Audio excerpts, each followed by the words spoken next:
Hi guys, ఇవి micro controllers. మీరు చాలాసార్లు చూసి విని వాడే ఉంటారు. ఈ మైక్రో కంట్రోలర్స్లో స్టార్టింగ్ ఆర్డ్రినో.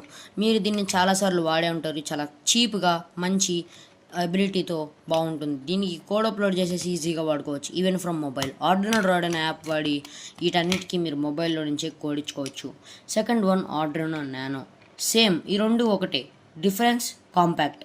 సో ఇది చాలా కాంపాక్ట్గా ఉంటుంది in the size of my finger. Okay, but Uno చాలా పెద్దగా ఉంటుంది. దీనికి డిఫరెన్స్, దీనికి ఎక్స్ట్రా పిన్స్ ఉంటాయి, లైక్ పవర్ పిన్స్. ఇవన్నీ మీరు ఎక్స్ట్రాగా పెట్టుకోవచ్చు లైక్ దిస్. దీనికి అలా ఉండదు. సో కాంపాక్ట్ ఈజీ బిల్డ్స్ కోసం నానో, అండ్ హార్డ్ బిల్డ్స్ కోసం యూనో వాడతాం. ఇంకా మీరు అడ్వాన్స్డ్గా వెళ్ళాలనుకుంటే ESP8266 నోడ్ MCU.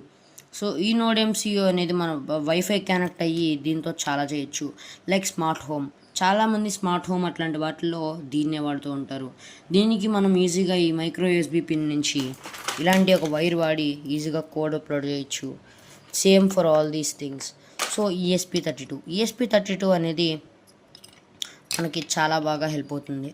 ఇది వచ్చేసి దీనికన్నా పెద్ద వర్షన్ అనమాట. దీనిలో వైఫై ఒకటే ఉంటే దీనిలో వైఫై ప్లస్ బ్లూటూత్ కూడా ఉంటుంది.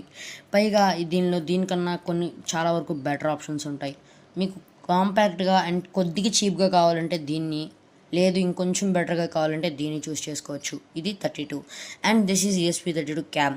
సో ESP32 క్యామ్కి ESP32కి డిఫరెన్స్ ఏంటంటే దీనికి కెమెరా ఉంటుంది, దీనికి కెమెరా ఉండదు. కాదు గైస్, దీనిలో చాలా వరకు GPIO పిన్స్ యూజబుల్ ఉంటాయి, like up to 19 I guess. దీనిలో అన్ని GPIO పిన్స్ ఉండవు. పైగా ఎందుకంటే ఇందులో ఈ camera and this memory tray will eat a lot of pins guys. So దానివల్ల దీన్ని ఓన్లీ స్ట్రీమింగ్కి అండ్ లిటిల్ బిట్ ఆఫ్